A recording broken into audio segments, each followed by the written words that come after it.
ओम शांति। आज 23 जुलाई 2025। आज बाप दादा के अनमोल मधुर महावाक्य सुनते हैं। मीठे बच्चे, जब समय मिले तो एकांत में बैठ विचार सागर मंथन करो। जो पॉइंट्स सुनते हो उसको रिवाइज करो। आज के मूल्य में प्रश्न है, तुम्हारी याद की यात्रा पूरी कब होगी? उत्तर है, जब तुम्हारी कोई भी कर्मेंद्रिया धोखा ना दे, कर्मातीत अवस्था हो जाए, तब याद की यात्रा पूरी होगी। अभी तुमको पूरा पुरुषार्थ करना है, ना उम्मीद नहीं बनना है, सर्विस पर तत्पर रहना है। ओम शांति। मीठे मीठे बच्चे आत्म अभिमानी होकर बैठे हो। बच्चे समझते हैं आधा कल्प हम देह अभिमानी रहे हैं, अब देही अभिमानी हो रहने के लिए मेहनत करनी पड़ती है। बाप आकर समझाते हैं, अपने को आत्मा समझकर बैठो, तब ही बाप याद आएगा, नहीं तो भूल जाएंगे। याद नहीं करेंगे तो यात्रा कैसे कर सकेंगे? पाप कैसे कटेंगे? घाटा पड़ जाएगा। यह तो घड़ी घड़ी याद करो, यह है मुख्य बात। बाकी तो बाप अनेक प्रकार की युक्तियां बतलाते हैं, रॉन्ग क्या है, राइट क्या है, वह भी समझाया है। बाप तो ज्ञान का सागर है, भक्ति को भी जानते हैं। बच्चों को भक्ति में क्या क्या करना पड़ता है समझाते हैं। यह यज्ञ तप आदि करना, यह सब है भक्ति मार्ग। भल बाप की महिमा करते हैं, परंतु उल्टी। वास्तव में श्री कृष्ण की महिमा भी पूरी नहीं जानते। हर एक बात को समझना चाहिए ना। जैसे श्री कृष्ण को वैकुंठ नाथ कहा जाता है। अच्छा, बाबा पूछते हैं, श्री कृष्ण को त्रिलोकी नाथ कहा जा सकता है? गाया जाता है ना, त्रिलोकी नाथ। अब त्रिलोकी के नाथ अर्थात 3 लोक, मूल वतन, सूक्ष्म वतन, स्थूल वतन। तुम बच्चों को समझाया जाता है, तुम ब्रह्मांड के भी मालिक हो। श्री कृष्ण ऐसे समझते होंगे कि हम ब्रह्मांड के मालिक हैं? नहीं, वह तो वैकुंठ में थे। वैकुंठ कहा जाता है स्वर्ग, नई दुनिया को।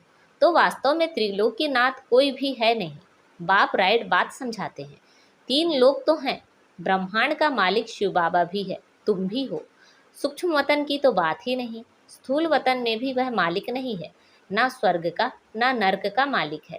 श्री कृष्ण है स्वर्ग का मालिक, नर्क का मालिक है रावण। इनको रावण राज्य, आसुरी राज्य कहा जाता है। मनुष्य कहते भी हैं, परंतु समझते नहीं हैं। तुम बच्चों को बाप बैठ समझाते हैं। रावण को 10 शीश देते हैं, 5 विकार स्त्री के, 5 विकार पुरुष के। अब 5 विकार तो सबके लिए हैं, सब हैं ही रावण राज्य में। अभी तुम शिष्टाचारी बन रहे हो। बाप आकर शिष्टाचारी दुनिया बनाते हैं। एकांत में बैठने से ऐसे ऐसे विचार सागर मंथन चलेगा। उस पढ़ाई के लिए भी स्टूडेंट एकांत में किताब ले जाकर पढ़ते हैं। तुमको किताब तो पढ़ने की दरकार नहीं। हाँ, तुम पॉइंट्स नोट करते हो, इसको भी रिवाइज करना चाहिए। यह बड़ी गुह्य बातें हैं समझने की। बाप कहते हैं ना, आज तुमको गुह्य ते गुह्य नई नई पॉइंट्स समझाता हूँ। पारसपुरी के मालिक तो लक्ष्मी नारायण हैं, ऐसे भी नहीं कहेंगे कि विष्णु हैं। विष्णु को भी समझते नहीं हैं कि यही लक्ष्मी नारायण है। अभी तुम शॉर्ट में एम ऑब्जेक्ट समझाते हो। ब्रह्मा सरस्वती कोई आपस में मेल फीमेल नहीं है। यह तो प्रजापिता ब्रह्मा है ना। प्रजापिता ब्रह्मा को ग्रेट ग्रेट ग्रैंडफादर कह सकते हैं। शिव बाबा को सिर्फ बाबा ही कहेंगे, बाकी सब हैं ब्रदर्स। इतने सब ब्रह्मा के बच्चे हैं, सबको मालूम है। हम भगवान के बच्चे ब्रदर्स हो गए, परंतु वह है निराकारी दुनिया में। अभी तुम ब्राह्मण बने हो। नई दुनिया सतयुग को कहा जाता है। इनका नाम फिर पुरुषोत्तम संगम युग रखा है। सतयुग में होते ही हैं पुरुषोत्तम। यह बड़ी वंडरफुल बातें हैं। तुम नई दुनिया के लिए तैयार हो रहे हो। इस संगम युग पर ही तुम पुरुषोत्तम बनते हो। कहते भी हैं हम लक्ष्मी नारायण बनेंगे। यह है सबसे उत्तम पुरुष। उन्हों को फिर देवता कहा जाता है। उत्तम से उत्तम नंबर 1 है लक्ष्मी नारायण, फिर नंबर वार तुम बच्चे बनेंगे। सूर्यवंशी घराने को उत्तम कहेंगे, नंबर 1 तो है ना। आहिस्ते आहिस्ते कला कम होती है। अभी तुम बच्चे नई दुनिया का मुहूर्त करते हो। जैसे नया घर तैयार होता है तो बच्चे खुश होते हैं, मुहूर्त करते हैं।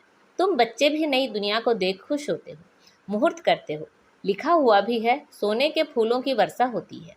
तुम बच्चों को कितना खुशी का पारा चढ़ना चाहिए। तुमको सुख और शांति दोनों मिलते हैं। दूसरा कोई नहीं जिनको इतना सुख और शांति मिले। दूसरे धर्म आते हैं तो द्वैत हो जाता है। तुम बच्चों को अपार खुशी है। हम पुरुषार्थ कर उच्च पद पाएं, ऐसे नहीं कि जो तकदीर में होगा सो मिलेगा। पास होने होंगे तो होंगे, नहीं, हर बात में पुरुषार्थ जरूर करना है। पुरुषार्थ नहीं पहुंचता है तो कह देते हैं जो नसीब में होगा, फिर पुरुषार्थ करना ही बंद हो जाता है। बाप कहते हैं तुम माताओं को कितना उच्च बनाता हूँ। फीमेल का मान सब जगह है, विलायत में भी मान है। यहाँ बच्ची पैदा होती है तो उल्टा मंझा, उल्टी चारपाई रख देते हैं। दुनिया बिल्कुल ही डरती है। इस समय तुम बच्चे जानते हो भारत क्या था, अब क्या है। मनुष्य भूल गए हैं, सिर्फ शांति शांति मांगते रहते हैं। विश्व में शांति चाहते हैं। तुम यह लक्ष्मी नारायण का चित्र दिखाओ। इन्हों का राज्य था तो पवित्रता सुख शांति भी थी। तुमको ऐसा राज्य चाहिए ना। मूल वतन में तो विश्व की शांति नहीं कहेंगे, विश्व में शांति तो यहाँ होगी ना। देवताओं का राज्य सारे विश्व में था, मूल वतन तो है आत्माओं की दुनिया। मनुष्य तो यह भी नहीं जानते कि आत्माओं की दुनिया होती है। बाप कहते हैं हम तुमको कितना उच्च पुरुषोत्तम बनाता हूँ, यह समझाने की बात है। ऐसे नहीं रणियाँ मारेंगे। भगवान आया है तो कोई मानेगा नहीं, और ही गाली खाएंगे और खिलाएंगे। कहेंगे बीके अपने बाबा को भगवान कहती हैं। ऐसे सर्विस नहीं होती। बाबा युक्ति बताते रहते हैं। कमरे में 8-10 चित्र दीवार में अच्छी रीति लगा दो और बाहर में लिख दो, बेहद के बाप से बेहद सुख का वर्षा लेना है अथवा मनुष्य से देवता बनना है तो आओ हम आपको समझाएं। ऐसे बहुत आने लग पड़ेंगे, आप ही आते रहेंगे। विश्व में शांति तो थी ना, अभी इतने ढेर धर्म है। तमो प्रधान दुनिया में शांति कैसे हो सकती है। विश्व में शांति वह तो भगवान ही कर सकता है। शिव बाबा आते हैं, जरूर कुछ सौगात लाते होंगे। एक ही बाप है जो इतना दूर से आते हैं, और यह बाबा एक ही बार आते हैं। इतना बड़ा बाबा 5000 वर्ष के बाद आते हैं। मुसाफिरी से लौटते हैं तो बच्चों के लिए सौगात ले आते हैं ना। स्त्री का पति भी बच्चों का बाप तो बनते हैं ना, फिर दादा परदादा तरदादा बनते हैं। इनको तो तुम बाबा कहते हो, फिर ग्रैंडफादर भी होगा, ग्रेट ग्रैंडफादर भी होगा। बिरादरियां हैं ना। एडम आदि देवनाम है, परंतु मनुष्य समझते नहीं हैं। तुम बच्चों को बाप बैठ समझाते हैं। बाप द्वारा सृष्टि चक्र की हिस्ट्री ज्योग्राफी को तुम जानकर चक्रवर्ती राजा बन रहे हो। बाबा कितना प्यार और रुचि से पढ़ाते हैं, तो इतना पढ़ना चाहिए ना। सवेरे का टाइम तो सब फ्री होते हैं। सुबह का क्लास होता है, आधा पौना घंटा मुरली सुनकर फिर चले जाओ। क्या तो कहाँ भी रहते कर सकते हो। इतवार का दिन तो छुट्टी है, सवेरे 2-3 घंटा बैठ जाओ। दिन की कमाई को मेकअप कर लो, पूरी झोली भर दो। टाइम तो मिलता है ना। माया के तूफान आने से याद नहीं कर सकते हैं। बाबा बिल्कुल सहज समझाते हैं। भक्ति मार्ग में कितने सत्संगों में जाते हैं। श्री कृष्ण के मंदिर में, फिर श्रीनाथ के मंदिर में, फिर और किसी के मंदिर में जाएंगे। यात्रा में भी कितने व्यभिचारी बनते हैं। इतनी तकलीफ भी लेते, फायदा कुछ नहीं। ड्रामा में यह भी नोंद है, फिर भी होगा। तुम्हारी आत्मा में पाठ भरा हुआ है। सतयुग त्रेता में जो पाठ कल्प पहले बजाया है वही बजाएंगे। मोटी बुद्धि यह भी नहीं समझते हैं। जो महीन बुद्धि हैं वही अच्छी रीति समझकर समझा सकते हैं। उन्हें अंदर भासना आती है कि यह अनादि नाटक बना हुआ है। दुनिया में कोई नहीं समझते यह बेहद का नाटक है। इनको समझने भी टाइम लगता है। हर एक बात डिटेल में समझाकर फिर कहा जाता है।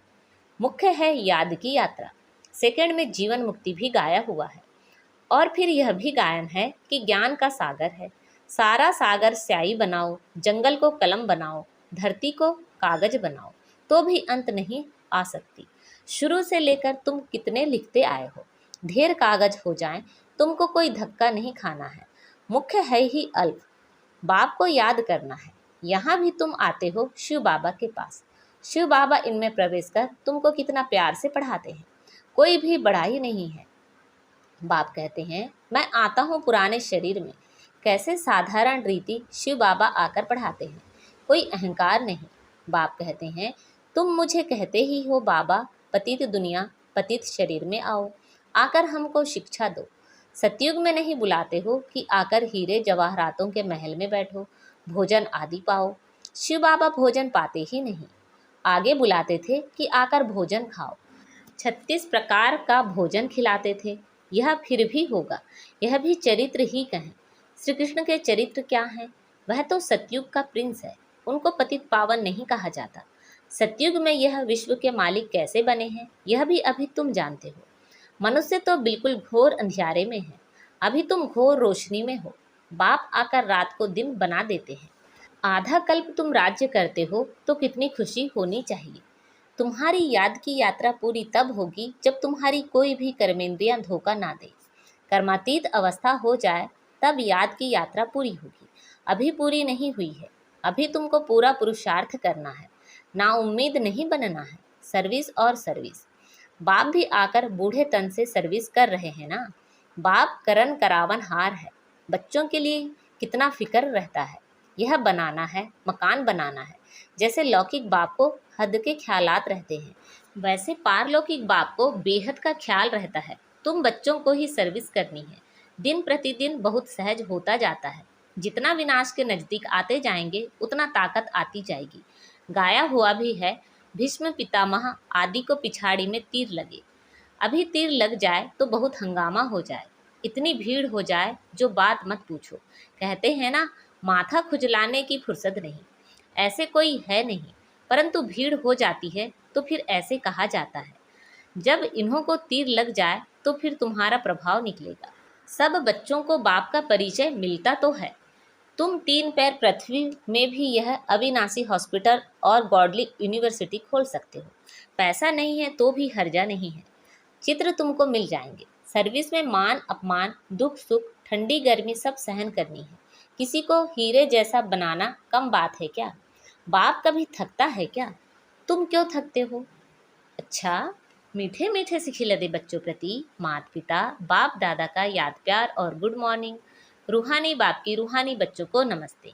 हम सब रूहानी बच्चों की रूहानी माता पिता बाप दादा को याद प्यार, गुड मॉर्निंग और नमस्ते। आज की मुरली से धारणा के लिए मुख्य सार हैं। सवेरे के समय आधा पौना घंटा बहुत प्यार व रुचि से पढ़ाई पढ़नी है। बाप की याद में रहना है। याद का ऐसा पुरुषार्थ हो जो सब कर्मेंद्रिया वश हो जाए। सर्विस में दुख सुख, मान अपमान, ठंडी गर्मी सब कुछ सहन करना है। कभी भी सर्विस में थकना नहीं है। 3 पैर पृथ्वी में भी हॉस्पिटल कम यूनिवर्सिटी खोल हीरे जैसा बनाने की सेवा करनी है। आज बाबा ने हमें वरदान दिया है। सच्चे आत्मिक स्नेह की अनुभूति कराने वाले मास्टर स्नेह के सागर भव। जैसे सागर के किनारे जाते हैं तो शीतलता का अनुभव होता है, ऐसे आप बच्चे मास्टर स्नेह के सागर बनो। तो जो भी आत्मा आपके सामने आए वो अनुभव करे कि स्नेह के मास्टर सागर की लहरें स्नेह की अनुभूति करा रही हैं। क्योंकि आज की दुनिया सच्चे आत्मिक स्नेह की भूखी है। स्वार्थी स्नेह देख देख उस स्नेह से दिल उपराम हो गई है। इसलिए आत्मिक स्नेह की थोड़ी सी घड़ियों की अनुभूति को भी जीवन का सहारा समझेंगे। आज का स्लोगन है, ज्ञान धन से भरपूर रहो तो स्थूल धन की प्राप्ति स्वतः होती रहेगी। अच्छा, अव्यक्त इशारे। संकल्पों की शक्ति जमा कर श्रेष्ठ सेवा के निमित्त बनो। जैसे सतयुगी सृष्टि के लिए कहते हैं एक राज्य एक धर्म है, ऐसे ही अब स्वराज्य में भी एक राज्य अर्थात स्व के इशारे पर सभी चलने वाले हों। मन अपनी मनमत ना चलावे, बुद्धि अपनी निर्णय शक्ति की हलचल ना करे, संस्कार आत्मा को नाच नचाने वाले ना हों, तब कहेंगे एक धर्म एक राज्य। तो ऐसी कंट्रोलिंग पावर धारण कर लो, यही बेहद सेवा का साधन है। अच्छा, ओम शांति।